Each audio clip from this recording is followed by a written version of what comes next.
Of course he loves you, Anna. Lizzie responds to the question I blurted out without thinking. With our first anniversary looming, Carl doesn't seem to be signalling any major move forward in our relationship. But you need to experience the pain of love's disappointments to be able to understand why it leaves a scar on your heart. Lizzie is very happily caught up in a relationship approaching its second anniversary, and she's sporting a gorgeous, bought-with-love engagement ring. Daniel is her first and only love, and he's a keeper.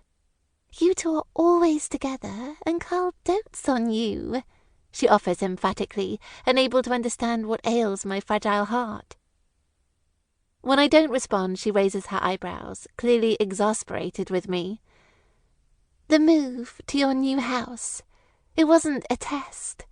Tell me it wasn't. Her jaw drops a little in dismay. I hang my head.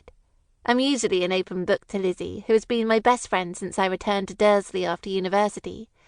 The fact that I'd fooled her, too, reflects how much effort I've put into making my recent decisions seem purposeful and empowering. I wanted Carl to see that I, too, had plans for the future, because that was the truth, even if he wasn't entirely sure about where we were going as a couple. Waiting around to see what might happen seemed like treading water, but I knew that deep down I had an ulterior motive. He didn't say a word. It's a great little house, and I love having the extra space, but I really hoped it might make Carl think about what he wants for the future too. You wanted him to say he'd move in, or hand you a key to his place? Oh, Anna, maybe it's simply too soon for him. I feel like letting out one long, agonizing scream to diffuse my mounting sense of frustration. Another year of my life has passed, and I really thought this was going somewhere. I hoped that this time it was for real. But as each day passes, I'm simply feeling more and more confused. Carl's lack of interest in discussing our future sucks the joy out of every day we're together. On paper, he's perfect. We're probably the perfect couple. So why do I have this overwhelming feeling that something is wrong? Is this history repeating itself? Or maybe he likes his life the way it is, I remark, trying to avoid eye contact with Lizzie, as I know she has a soft spot for Carl. Talk to him. Tell him how you feel. I've heard him say he loves you. He does it all the time. And beyond the receiving end that embarrassed smile, the one that signals you are addressing the elephant in the room? If he hasn't already sensed my growing discomfort about our situation, then he doesn't know me at all. I notice every single time he utters the L word, not for the usual reasons, but because I've never once said it back to him, and he has never once noticed that omission. That's precisely why it worries me. I'll think about it. Lizzie is a close enough friend to know that's a firm no.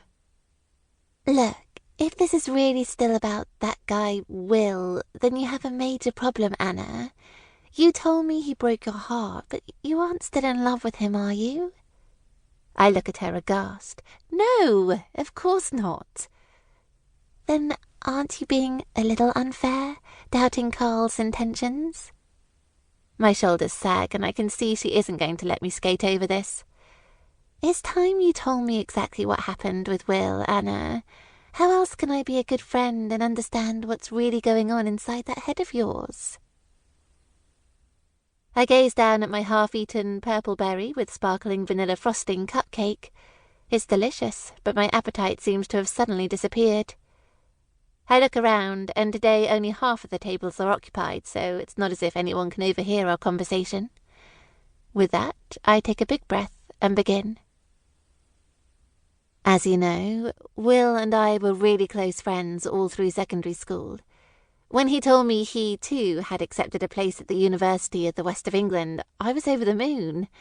I knew his father wanted him to go to Reading, and with 2 firm offers I'd assumed he'd bow to family pressure.